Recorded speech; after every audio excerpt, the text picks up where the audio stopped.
नमस्कार, आप देख रहे हैं सी न्यूज भारत और मैं हूं आपके साथ ज्योति अरोरा। वक्त हो गया है न्यूज बुलेटिन का, तो आइए नजर डालते हैं इस वक्त की बड़ी खबरों पे।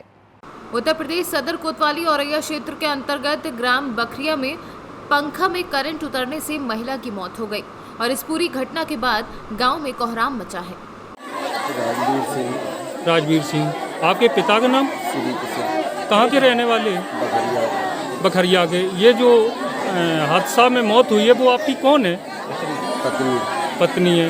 कैसे ये मतलब मौत हुई है, क्या मामला है पूरा? करंट लग गया था साहब उसको, हम घर से निकल गए, घर से हम दूसरे जगह काम करने के लिए गए जी। जब तक हम उधर से आए काम करके जब तक वहाँ करंट बहुत भयंकर हो गया जी। छोटी बच्ची छुटाने गई है, उसको भी जल गया, वो भी बच गई। तो आपके कितने बच्चे हैं? 3 बच्चे। 3 बच्चे हैं। बच्चियाँ कितनी हैं? 3। हादसे की आपने बिजली विभाग के उच्च अधिकारियों को खबर दी? नहीं दी अभी तक? मतलब कोई जांच करने या कोई उच्च अधिकारी पुलिस विभाग से कोई पुलिस विभाग से नहीं कुछ, कोई भी नहीं आया? कोई नहीं आया। तो अब आप क्या चाहते हैं?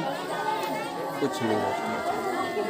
मतलब आप अपने जैसे बच्चों के लिए जो बिजली विभाग से सहायता मिलती है वो मिलना चाहिए या नहीं मिलना चाहिए? मिलना चाहिए सर। तो उसके लिए आप क्या करेंगे? बिजली विभाग के उच्च अधिकारियों से अपनी मतलब शिकायत दर्ज कराएंगे कि नहीं? करा देंगे। आपकी पत्नी क्या नाम था? पूजा देवी। पूजा देवी। उम्र कितनी थी? उम्र थी 28 साल।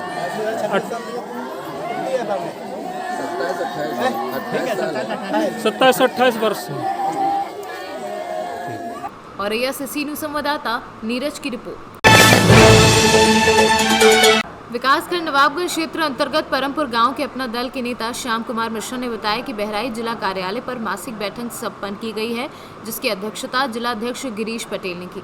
जिलाध्यक्ष ने पिछले दिनों कोरोना काल में दिवंगत हुए दल के नेताओं कार्यकर्ताओं को श्रद्धांजलि और 2 मिनट के लिए मौन धारण कर किया गया। बहराइच से सी न्यूज संवाददाता नईम खान की रिपोर्ट। बलिया के जनता मार्केट कार्यालय पर एक सभा का आयोजन किया गया, जिसमें विष्णुकांत चौधरी को श्रद्धांजलि दी गई। बता दें कि विष्णुकांत चौधरी के अचानक मृत्यु हो जाने से सभी लोग चौंक गए। गरीब, मजलूम व बेसहारों की आवाज बन रहे शिक्षा जगत में उन्हें महारत हासिल की थी। अपने जमाने के AA BEd और काशी विश्व हिंदू विश्वविद्यालय वाराणसी BHU से किया था। गुलामी को पसंद नहीं करते थे और जनता की आवाज़ हमेशा बने रहते थे। अपना परिचय बताइए।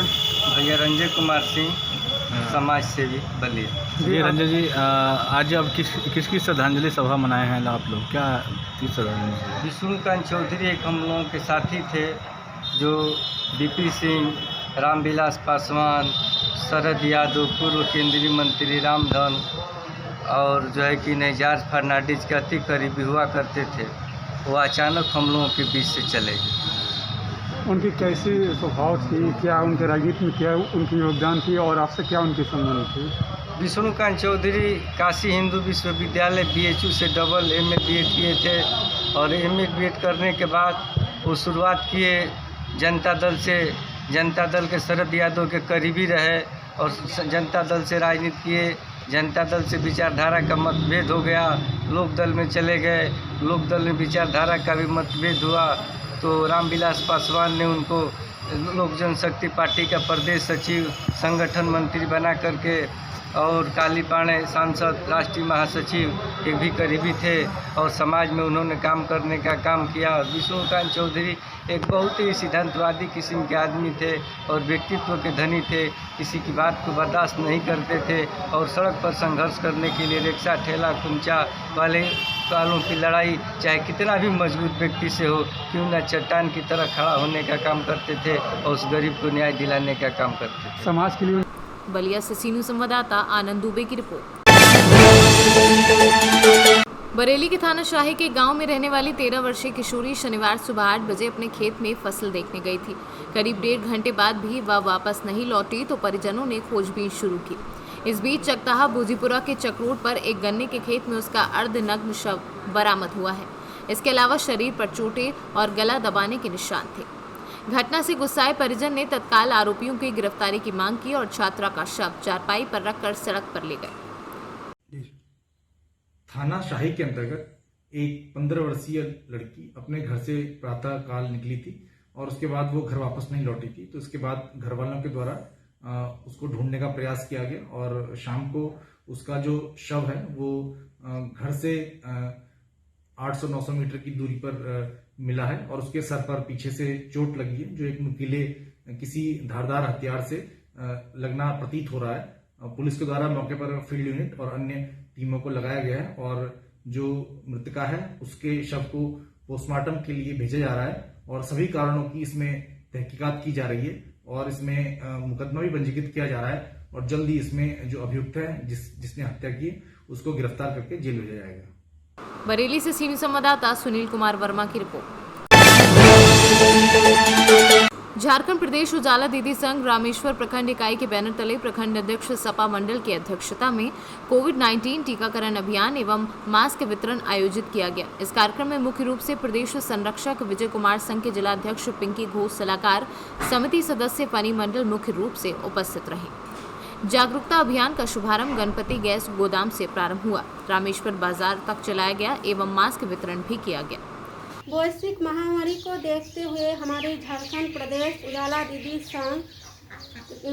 दीदी संघ की ओर से 1 दिवसीय टीकाकरण अभियान जागरूकता चल रही है। इसी के निमित्त हम सभी उजाला दीदी आज रामेश्वर प्रखंड के सभी उजाला दीदी मिलकर एक रैली निकाले हैं। हम सभी जानते हैं कि सरकार द्वारा टीकाकरण अभियान जागरूकता चलाई जा रही है। इस जागरूकता को आगे बढ़ाने के लिए हमारे रामेश्वर प्रखंड के सभी उजाला दीदी एवं पूरे प्रदेश के उजाला दीदी मिलकर हम लोग सरकार के साथ कंधे से कंधा मिलाकर काम करना चाहते हैं और सरकार को सहायक करना चाहते हैं और उजाला दीदी सरकार की तरफ अपना हाथ बढ़ा दी है। इसी तरह रामेश्वर प्रखंड से आज शुरू किए हैं और पूरे दुमका जिला के जितने भी प्रखंड है उतने प्रखंड में हम जाकर इसी तरह का रैली हम निकालेंगे। आज टीका जागरूकता अभियान चलाएंगे। दुमका से सीनियर संवाददाता गयासुद्दीन अंसारी की रिपोर्ट। शिकारीपारा थाना क्षेत्र के पत्थर औद्योगिक क्षेत्र में स्थित दलदली के पास आज शाम एक चिप्स लदा ओवरलोडेड हाईवा सड़क पर पलट गया, जिसके कारण हाईवा में लदे हुए पत्थर चिप्स सड़क पर गिरकर फैल गए और दुमका रामपुर हाट मुख्य सड़क जाम हो गया। हालांकि इस दुर्घटना में ड्राइवर तथा खलासी बाल बाल बच गए और कोई भी हताहत नहीं हुआ। हाईवा पलट जाने से जाम के कारण मुख्य मार्ग पूरी तरह से जाम हो गया। दुमका से सीनियर संवाददाता सद्दाम हुसैन की रिपोर्ट। जिलाधिकारी प्रियंका निरंजन तथा पुलिस अधीक्षक डॉक्टर यशवीर सिंह द्वारा सामुदायिक स्वास्थ्य केंद्र कोंच का औचक निरीक्षण किया। निरीक्षण के दौरान जिलाधिकारी द्वारा बच्चों के लिए बनाए गए बाल कोविड वार्ड को देखा तथा सामुदायिक स्वास्थ्य केंद्र प्रभारी चिकित्सा अधिकारियों को व्यवस्थाएं चुस्त दुरुस्त करने के निर्देश दिए। 4 L1 बनाए जाने हैं, उसमें से CSC कोंच के L1 बनाया गया है और कोविड बेड की जो शासन के दिशा निर्देश है उसके अनुसार कोविड बेड बनाए गए हैं और 2 हाई डिपेंडेंसी यूनिट बनाई जाएंगी और यहाँ लगभग हमने 15 ऑक्सीजन सपोर्टेड बेड भी बनाए हैं। ऑक्सीजन प्लांट भी बनाया जा रहा है यहाँ पे और अपने कोविड का भी निरीक्षण किया। किस प्रकार की कमियाँ मिली या क्या दिशा निर्देश दिए इस मामले? आबकारी विभाग से यहाँ ऑक्सीजन प्लांट लगाने की स्वीकृति आई थी और उसी क्रम में हमने SDRF से फंड देकर जिले स्तर से PWD से यहाँ पर रूम बनाया जा रहा है। जनरेटर 42 kVA का रखवाया जाएगा और जो हमारा कोविड वार्ड है उसमें सेंट्रलाइज्ड ऑक्सीजन पाइपलाइन भी डलवाई जाएगी और जनरेटर आते ही ये शुरू हो जाएगा। उम्मीद करते हैं हम 15 जुलाई तक लगभग ये हमारा प्लान स्टार्ट हो जाएगा।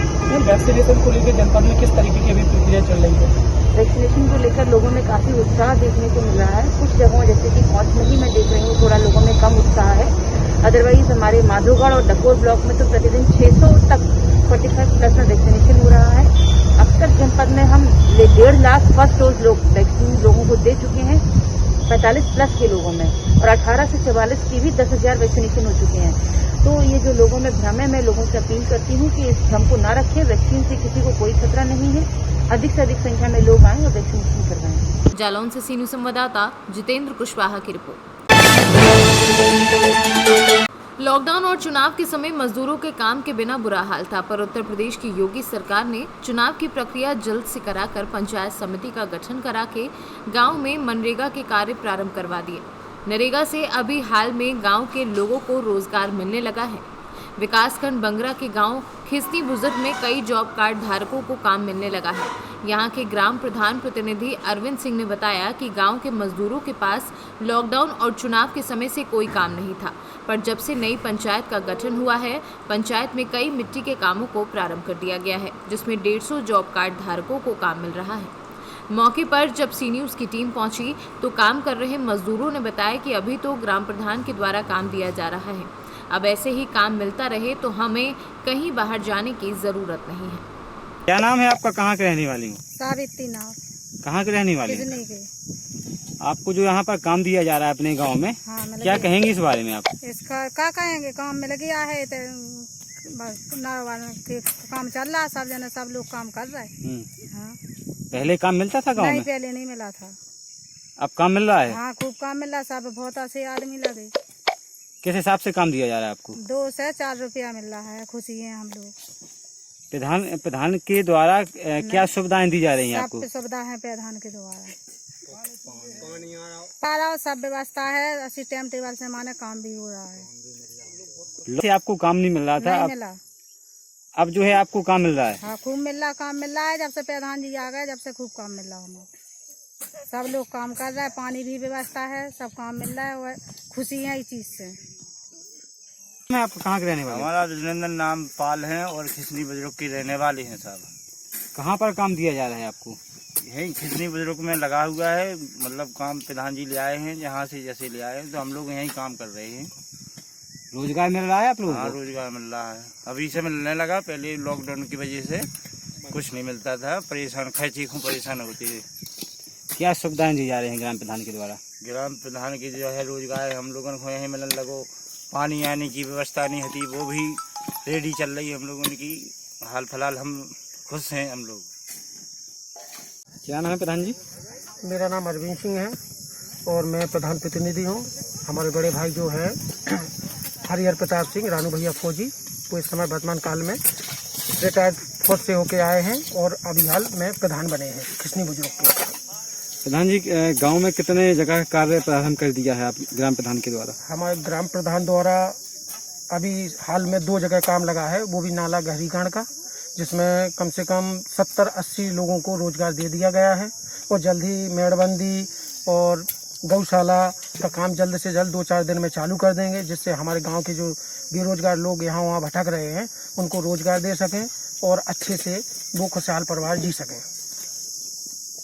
साइट पर मजदूरों को क्या सुविधाएं दी जा रही हैं? मजदूरों को सैनिटाइजर की व्यवस्था की है, पानी की व्यवस्था की है, जिससे कोई मजदूर परेशान ना हो, कोई बीमार भी ना हो, ऐसी भी व्यवस्थाएं की हैं कि क्योंकि यहाँ महामारी के तौर पर कोविड-19 चल रहा है, इससे हम लोग सबसे पहले तो व्यवस्थाएं देख रहे हैं। सैनिटाइजर का भी व्यवस्था रखे हैं कि मतलब अगर कोई ऐसी चीज़ होती है तो हाथ पाँव धो के अपना खाना पीना खाएं। एक मजदूर को कितने दिन के हिसाब से काम दिया जा रहा है? 204 रुपया पर डे के हिसाब से एक मजदूर को रुपया दिया जा रहा है, जिसके अपने मनरेगा के तहत ये काम है और नाला गहरीकरण है, जबकि 2 काम अभी वर्तमान में चल रहे हैं। आगामी कितने लोगों का लक्ष्य रखा है कि लोगों को ज़्यादा से ज़्यादा रोजगार दे सकें आप? लक्ष्य तो ये है कि फिलहाल पूरा गांव खुश रहे और कोशिश पूरी रहेगी कि हमारे पूरे गांव में कम से कम 300 से 400 लोगों को पर डे के हिसाब से रोजगार दिया जाए। कई अभी एस्टीमेट बन नहीं पाए हैं जो मेड़बंदी के हैं। अभी पौधरोपण के लिए काम कल से चालू होना है, जो पौधा ऊपर से आया है कि लक्ष्य दिया गया है कि ग्राम पंचायत में इतने पौधरोपण करवाए, तो जल्द से जल्द इनको भी हम कल से चालू करना चाहते हैं और कल हो जाएगा चालू। झांसी से सी न्यूज़ संवाददाता धीरेन्द्र सोनी की रिपोर्ट। कुछ समय पहले ही तेज बारिश, आंधी तूफान के साथ पानी आया, जिसकी वजह से वार्ड क्रमांक 8 के 5 निवासियों के घर की छत उड़ गई, जिसमें 1 अपुर मधुरिया, 2 गोलू शहरे, 3 पिराली खान, 4 अंकित सागरे, 5 सुरेश सेन निवासियों की घर की शीट उड़ गई, जिससे कि काफी नुकसान हुआ है। ये हमारे घर की पूरे मोहल्ले की आंधी तूफान आई, पूरी सीटें हर घरों की उड़ गई है। यहाँ बहुत समस्या है इस वार्ड नंबर 8 में। इसकी भरपाई कौन करेगा? इसके आजू बाजू की पूरी सीटें उड़ गई आपकी? आजू बाजू वाले की सभी की घर की सीटें उड़ चुकी है। बहुत ही तेज आंधी तूफान आई थी, तो इसमें सभी को बहुत नुकसान हुआ, पूरे मोहल्ले को। Ward number 8। क्या नाम लिखते हैं आप? मैं विमलाबाई निरापुर है। क्या बोल जुन्नार देव से कैमरा पर्सन सानू के साथ वीरेंद्र अग्रवाल की रिपोर्ट। प्रतापगढ़ जिले में आए दिन ऐसी घटनाएं होती रहती हैं और ऐसा ही एक मामला नगर कोतवाली क्षेत्र पूरनपुर पटखान का है, जहां जमीनी विवाद के चलते अपने ही चाचा ने हैवानियत की सारी हदें लांघ दी और अपने भाई व परिजनों पर आधा दर्जन लोगों के साथ धारदार हथियार से हमला कर दिया, जिसमें खैरुल निशा व उनके पिता को व उनके भाइयों को भी काफी गंभीर चोटें आई हैं। पीड़ित का आरोप है कि करीब आधे घंटे तक उन लोगों को लाठी डंडों व धारदार हथियार से मारते रहे। किसी तरह इसकी सूचना पुलिस को हुई तो पुलिस तुरंत मौके पर पहुंचकर उन लोगों को उपचार हेतु जिला अस्पताल में भर्ती कराया है व आरोपियों को गिरफ्तार कर थाने ले आई है। शाम की सबको लेके गए, सुबह मारे थे, मेडिकल ना आए, सुई दवाई हुई है। फिर उसके बाद शाम के दवा खिलावत रहे, एक बैग लाइट बुझा के मारने लगा। कुल्हाड़ी गिरना से मेरे अब्बू को, मेरे भाई को, मेरे मम्मी को, सबको मार के। कौन है, पड़ोसी हैं? नहीं, मेरे पिताजी हैं दोनों। नहीं, जो मारने रसीद है, मेरे चच्चा हैं दोनों मिलके मेहरारू लड़के जितना कुल्हाड़ी गिरास इधर कुछ भी हमसे लाइट बुता दें, देख नहीं पाए के मारे। पूरा पब्लिक सबके घायल कर दिया। मेरे चारों अब्बू अम्मा सब बेहोश गिर गए।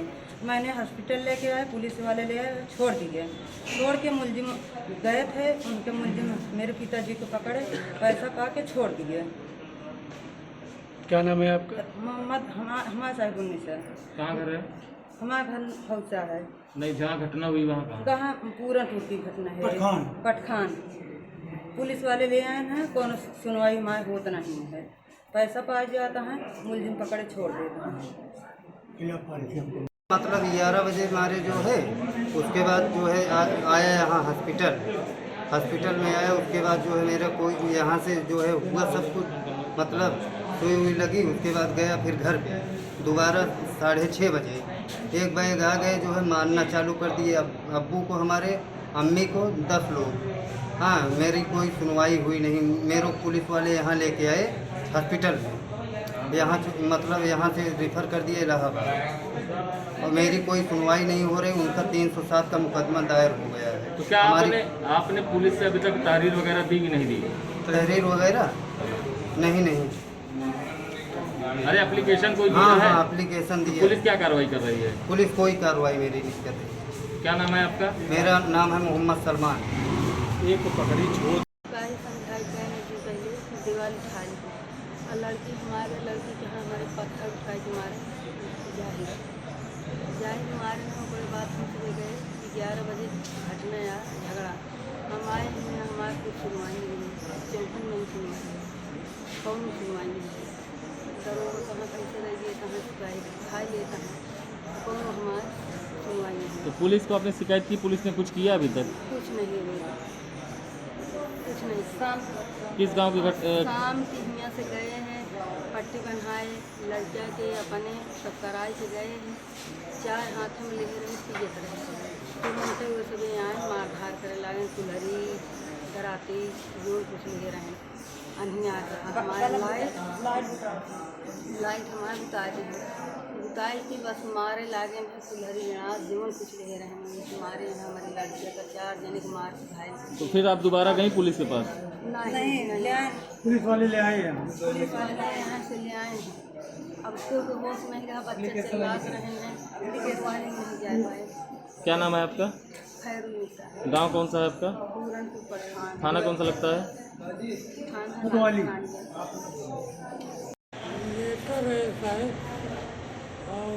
तुरंत आई के हाथ पर मारा। कौन लोग थे तुम्हारे? पहले झगड़ा बताओ। पहला झगड़ा था यही कि 11 बजे का टाइम था, दीवार उठ रही। मेरी बहन गई, बोली कि जो है, बोली यही कि जो है मतलब दीवार इस साइड आ रहे हैं, हमारे साइड बराबर से उठाओ, जैसे कुल से उठाए हो। तो बोले कि जो तुरंत मार दिए कुल्हाड़ी से। उसके बाद मेरी माँ गई, माँ को भी मारे कुल्हाड़ी से। अब्बू गए, अब्बू को भी मार दिए, मेरे चाचा लोग। तो फिर इसकी शिकायत आपने पुलिस को की? हाँ, की थी, यहाँ आया मैं डायरेक्ट सबको लेके यहाँ आया, जो है कोतवाली गया, कोतवाली से यहाँ आया। उसके बाद दोबारा 6:30 बजे का मामला है, 6:30 बजे, यहाँ 7:30 बजे आया, 6:30 बजे का मामला है। जो है आए तुरंत आए, बाग से लौटे थे कलीम, उसके बाद तुरंत गए। अम्मी बोली कि मेरी छोटी बहन घर पे थी, उसके बाद बोले कि जो है मतलब बहुत अच्छा हुआ क्या, इसके बाद हुआ क्या ये बताइए। प्रतापगढ़ से सीनू संवाददाता रोहित जायसवाल की रिपोर्ट। फिलहाल के लिए न्यूज बुलेटिन में बस इतना ही। देश दुनिया की तमाम बड़ी खबरों के लिए आप देखते रहिए सी न्यूज़ भारत।